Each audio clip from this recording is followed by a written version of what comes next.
Okay guys, another day, another rides. May nahatid tayo rito sa sementeryo guys. Isang matanda tsaka dalawang estudyante. Tapos pagdaan ko, napahinto ako bigla guys. Gawa ng may kumakain doon, si Nanay Marie.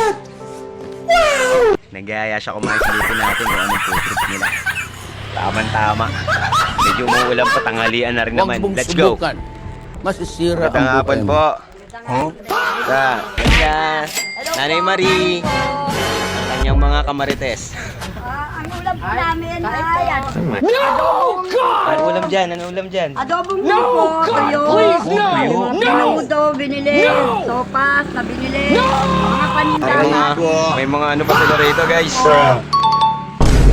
Mga paborito ng mga ano natin dyan. Pipino. At may upo.